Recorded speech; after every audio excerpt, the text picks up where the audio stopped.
ధర్మం నడిచే మార్గమిది, శ్రీరాముని కథ ఇది.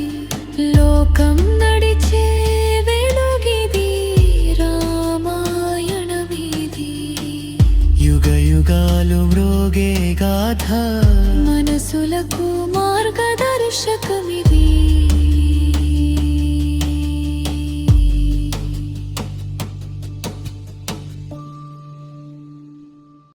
దశరథ మహారాజుకి 8 ప్రధాన మంత్రులు ఎప్పుడు సహాయం చేసేవారు.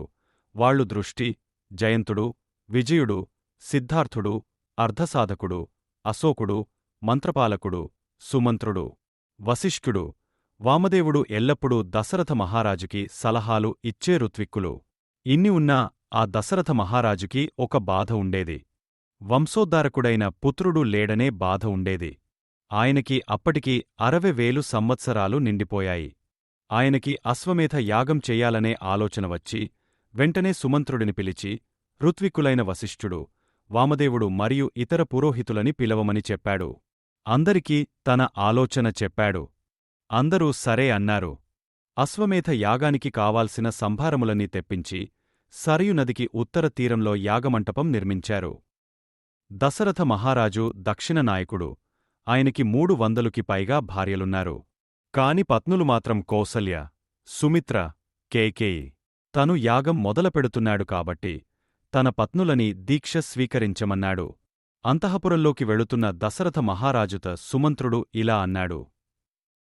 సనత్కుమారో భగవాన్ పూర్వం కథితవాన్ కథాం ఋషీనాం సన్నిధౌ రాజన్ తవ పుత్రాగమం ప్రతి. పూర్వకాలంలో ఒకసారి సనత్కుమారుడు ఋషులకు ఇలా చెప్పాడు.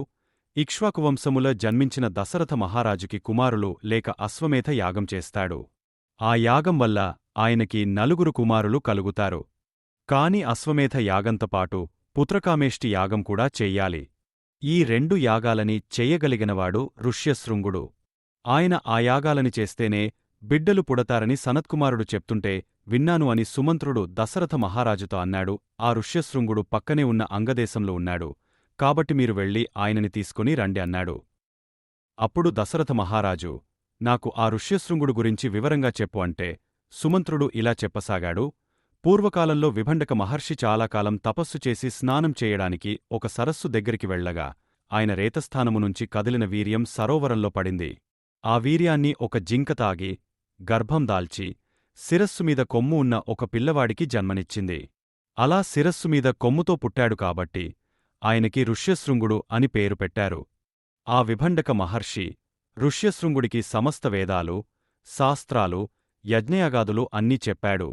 కాని ఆ ఋష్యశృంగుడికి లోకం తెలియకుండా పెంచాడు. ఆయనకి అసలు ఈ సృష్టిలో స్త్రీపురుషులని 2 ఉంటారని కూడా తెలియకుండా పెంచాడు. అంటే విషయసుఖాల వైపు వెళ్లకుండా పెంచాడు. ఎప్పుడూ ఆశ్రమంలోనే తండ్రి పక్కనే ఉండేవాడు. ఆ అంగరాజ్యాన్ని పరిపాలించే రోమపాదుడు ధర్మం తప్పడం వల్ల ఆ రాజ్యంలో వర్షాలు పడడం మానేశాయి.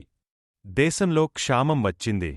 ఋష్యశృంగుడు కాని మన దేశంలో అడుగుపెడితే వర్షాలు తప్పక కురుస్తాయని కొందరు మహర్షులు అన్నారు. వెంటనే రాజు మంత్రుల్ని పిలిచి విషయం చెప్తే, ఋష్యశృంగుడిని తీసుకురావడం మావల్ల కాదు. ఏమి కోరికలు లేనివాడు మన రాజ్యానికి ఎందుకు వస్తాడు అన్నారు. ఎంతైనా మంత్రులు కనుక ఒక మాట అన్నారు. ఇంద్రియార్థైన్హ అభిమతైన్హ నరచిత్త ప్రమాథిభి. ఋష్యశృంగుడికి కూడా ఇంద్రియాలు, మనస్సు ఉంటాయి. వాటికి ఇప్పటిదాకా రుచి తగలక విషయసుఖాల వైపుకి రాలేదు. కాబట్టి అందంగా అలంకరించుకున్న కొంతమంది వేశ్యలని పంపిస్తే విభండకుడు లేని సమయంలో వీళ్లు ఆ ఋష్యశృంగుడి మనస్సుని ఆకర్షించి ప్రలోభపెడతారు. అప్పుడు ఆయనే వాళ్ల వెంట వస్తాడు అని మంత్రులు సలహా ఇచ్చారు. ఆ వేశ్యలకి విభండకుడిమీద ఉన్న భయం వలన వాళ్లు ఆశ్రమానికి దూరంగా ఉండి పాటలు పాడడం, నాట్యం చెయ్యడం మొదలుపెట్టారు. ఒకరోజు విభండకుడు లేని సమయంలో గానం విన్న ఋష్యశృంగుడు ఆ గానం వస్తున్న వైపు వెళ్లాడు. అక్కడున్న ఆ వేశ్యలని చూసి వాళ్లు పురుషులే అనుకుని, మహాపురుషులారా, మీరు మా ఆశ్రమానికి రండి, మిమ్మల్ని పూజిస్తాను అన్నాడు. అందరూ విభండకుడి ఆశ్రమానికి వెళ్లారు. తరువాత ఆ వేశ్యలు ఆశ్రమం నుంచి వెళ్ళిపోతూ ఆ ఋష్యశృంగుడిని గట్టిగా కౌగలించుకుని వెళ్ళిపోయారు. మరునాడు ఆ ఋష్యశృంగుడికి మనసులో దిగులుగా అనిపించి ఆ వేశ్యలని చూడాలనిపించి వాళ్ల దగ్గరికి వెళ్లాడు. ఈసారి వాళ్లు ఆయనని కొంచెం దూరంలో ఉన్న తమ ఆశ్రమానికి రమ్మన్నారు. సరే అని అందరూ బయలుదేరారు. ఆయన అలా అంగదేశంలో అడుగుపెట్టగానే తత్ర చ ఆనియమానే తు విప్రే తస్మిన్ మహాత్మని వవర్ష సహసా దేవో జగత్ప్రహ్లాదయంతదా. ఆకాశం నుంచి బ్రహ్మాండమైన వర్షం కురిసింది. వెంటనే రోమపాదుడు ఋష్యశృంగుడికి నమస్కారం చేసి, ప్రార్థించి అంతఃపురానికి తీసుకెళ్లి తన కుమార్తె అయిన శాంతని ఇచ్చి వివాహం జరిపించారు. కాబట్టి దశరథ మహారాజు ఆ ఋష్యశృంగుడిని పిలవడానికి అంగదేశానికి స్వయంగా వెళ్లాడు.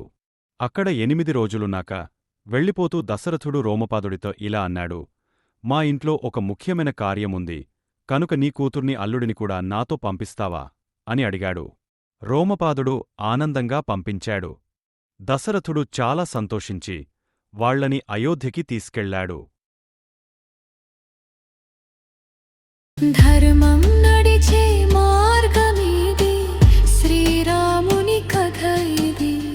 లోకం నడిచే వెలుగిది, రామాయణమీది. యుగ యుగాలు మ్రోగే గాథ మనసులకు